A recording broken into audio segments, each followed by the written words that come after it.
Okay, thank you. And sorry, because after yesterday, I decided to change a little my comments, and especially because I think that Dagmar Herzog's paper can stimulate some questions on problems that remain open.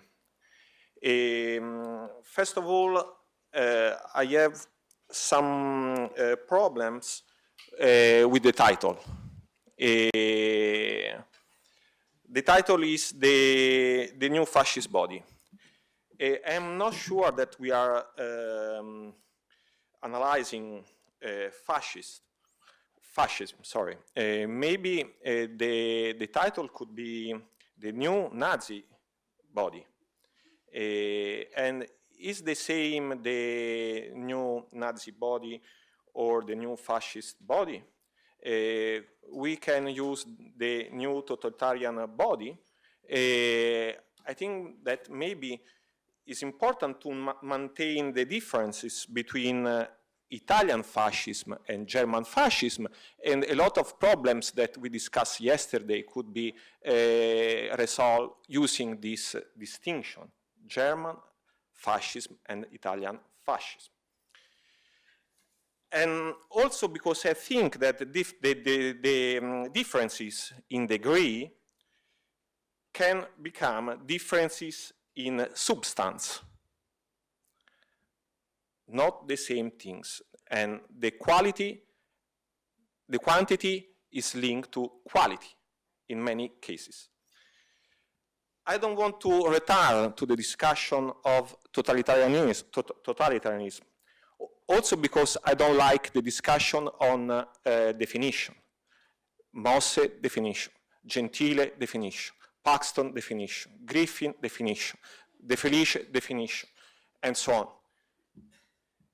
The discussion of totalitarianism no longer has much to say, because the arguments for one thesis or the other are always the same, and always the same because could be both correct. But I think the argument that fascism is totalitarian because fascists said they were totalitarian is not convincing.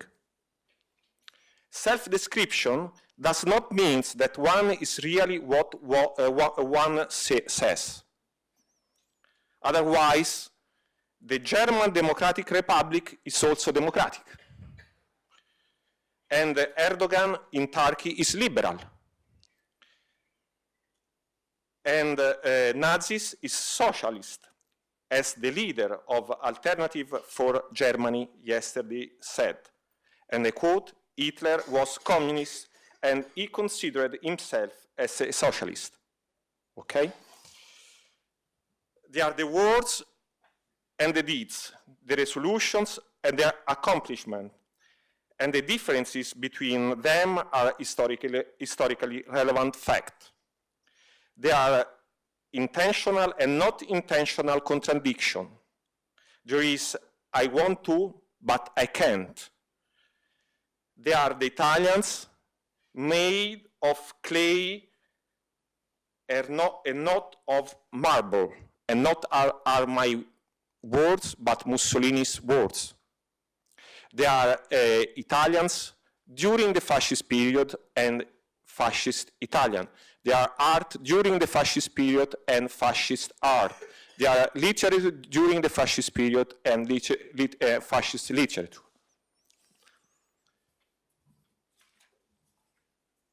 The second problem with the title is new. I think it's new for German, but I'm not sure that it's new for Italy. I wrote a book, the title of my book is The Enemy of New Men. I think that now I need to change my title. I'm not sure that the title is correct. Who is new? The homosexual or the fascist?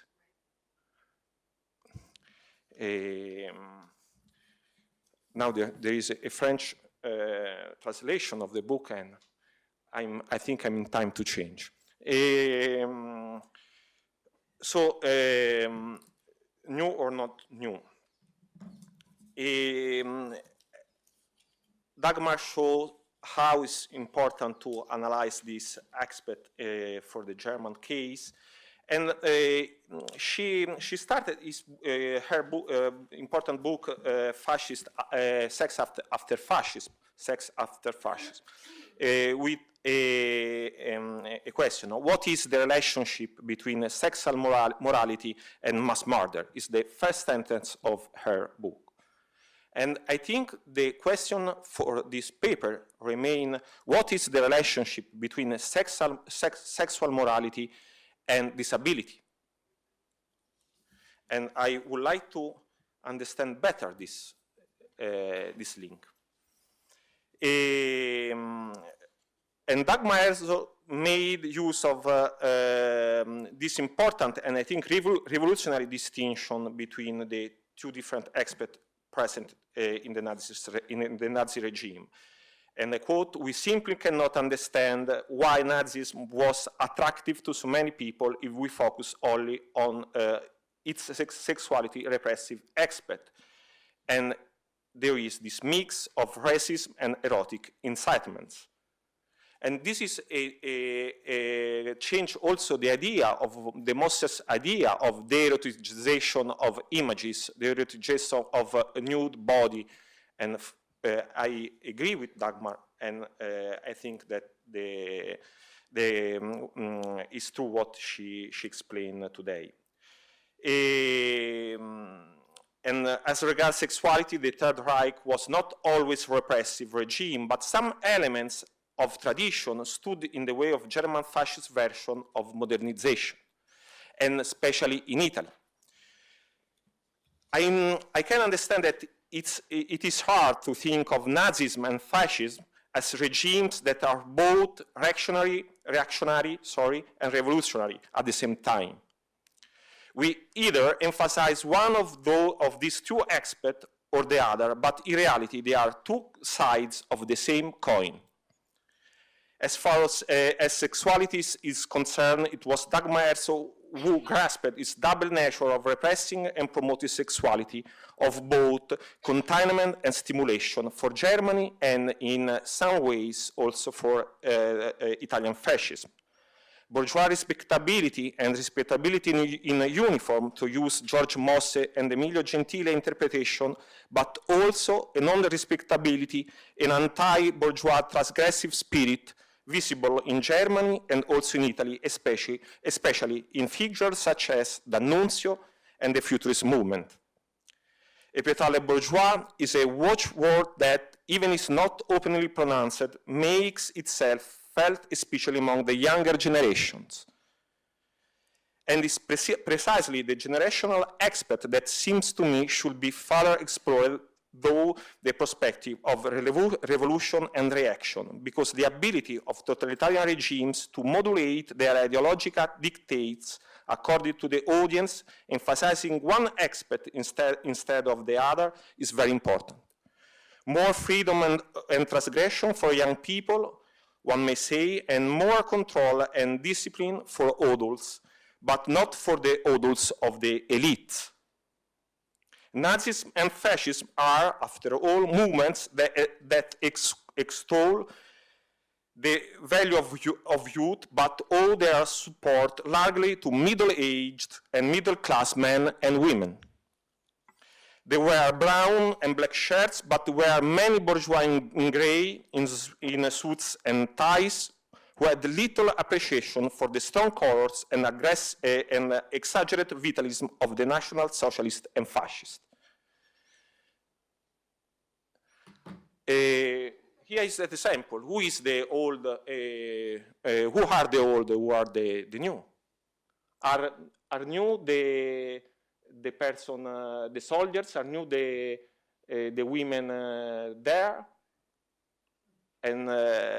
And so the model is not only the model of the new fascist men, of the new women men, but also the model of the traditional soldier men and the traditional peasant women. And so the new man and the new woman are therefore both new and old, and perhaps, contrary to Mosse's claim, older in Italy than in Germany. And also, I think this is the difference with De Felice in the preface of the Nationalization of the Masses. He said, Italy see forward, see the future, and for the new man, and the Germany they had already a man to recreate, to maintain. So I don't think that this is true. This plurality of models also offers interesting food for thought, both of the difficulties totalitarian regime encountered while attempting to realize the integral politicization of existence and the total dissolution of private life into public one, and their ability to pragmatically and strategically modulate their proposal according to the different interlocutors and contingencies. They are new men and women, and many of them are new not because of political ideology, but because of real American consumerism. At the same time, there remain many old men and women, old in particular because of Nazism and Fascism. Once again, therefore, referring only to the new can be misleading also because the reason for this error of perspective is due to analyzing Nazism and Fascism as only revolutionary movements, which underestimated the reactionary elements which were always present and at times prevalent. For this point of view regarding sexuality, Herzog allowed us to better evaluate the weight of tradition and transformation, counterbalancing the conditioning of religious morality and the present world with aspiration for greater sexual liberation. However, I will be worth emphasizing even more the differences between liberation and emancipation. Free release of instinct and conscious exercise of one's autonomy in public and private behaviors. In my opinion, it's essential to focus more on the importance of consumption in Germany and Italy in the 1930s, emphasizing the material elements of people's lives and everyday practice. In short, phenomena such as urbanization, secularization, and modernization, as well as the rise of female educational employment levels, the rise of white-collar workers, the increase in consumption, and the transnational spread of the American way of life are capable of transforming behavior and imaginary, even apart from the dictate imposed by totalitarian regimes. What is missing is consumerism, perhaps the most relevant aspect in shaping men and women, how they dress, what they eat, what they do in their leisure time and in their bedrooms, where they travel, how they furnish their homes, what hobbies they have, what they use for their health and beauty, in short, what people buy and how they spend their money for goods and services. From this point of view, John Weissen's studies is useful because for him, the consumer world reinforced Nazism even when modeled the United States is not a former for political resistance. Here we have different model of old and new women, but in this case is a model for a colony, and this picture was censored also in the colonies, and the same for grandi firme. This image was too sexist for Italian regime, and so Boccasile decided to dates. Okay, this one is a book on fashion. So I don't know. Here we are at the end of the I think 1938. And Boccasile finished grandi firme 38 or 39. I don't remember precisely the date. And the advertising are an important element to understand this balance between old and new. Also because change, change for example, if they are promoting agriculture elements, pasta or pizza, or and is different for cars or technological products. The history of emotion is also providing new interpretive keys at times ultimately overinterpreting the discourses with an unfocused recourse to psychoanalysis. This is not the case with Dagmar Herzog, who balances emotional motivation, in particular the two poles of fear and desire, sexuality and violence, in short, the struggle between eros and death. These drives seem to manifest themselves with greater impetuses in wartime, and perhaps this is another important difference between Nazism and fascism. Nazism, in fact, is a movement at permanent war, adopting towards the other that free and more aggressive imperialist sexuality already expressed by other countries in the colonies. A colonial sexuality experienced at home and within Europe, which in the case of Italy is summarized by the hit song, also this song was later censored, Faccetta nera, bella abissina, aspetta e spera che già l'ora si avvicina. Dagmar Herzog's consideration on the central role played by the Nazi attitudes toward disability are perhaps another sign of this German specificity, which is not matched, for example, in fascist Italy. From this point of view, further reflection on the relationship between economic sexual reproduction and production could provide us with further elements for comparison and understanding. And I'll try to do this also because I'm studying psychiatric illness and mental problems in Italy. So I'm trying to put the analysis of disability with 3 minutes, okay, I'm finished. With superstructure, not only analyzing the superstructure, but the structure. So the link between poverty, economic problems, and disability and mental disability. In recent years, a number of influential studies on the historical evolution of inequality, the decline has shown that the decline in inequality in Germany was interrupted during the First World War and the Nazi period, while the Britain, the reversal took place between the end of the First World War and the Great Depression. So I think that the inequality is very important to understand the level of poverty of the different countries. It seems to me that the lower class could not profit from the economic recovery insofar as personal income inequality widened during the Third Reich. Here we can see how is the change. Sorry, because I don't have enough time to explain these statistics, but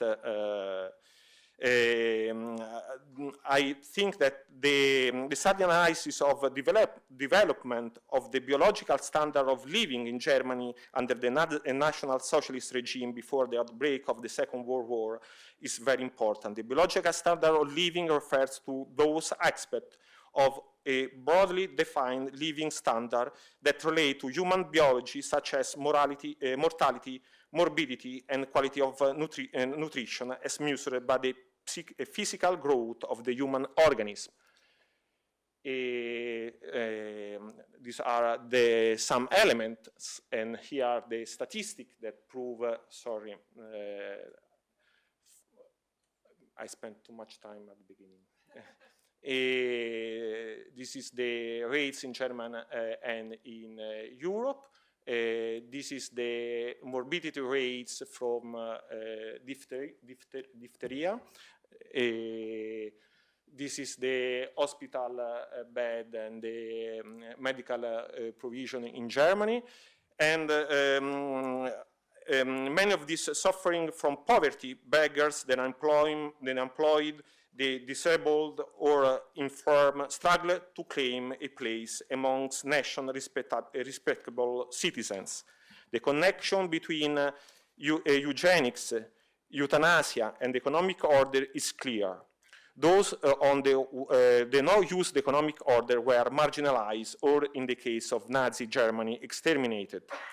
The poverty disability circle means that poverty is disability and disability is poverty, remain and was reinforced during this period.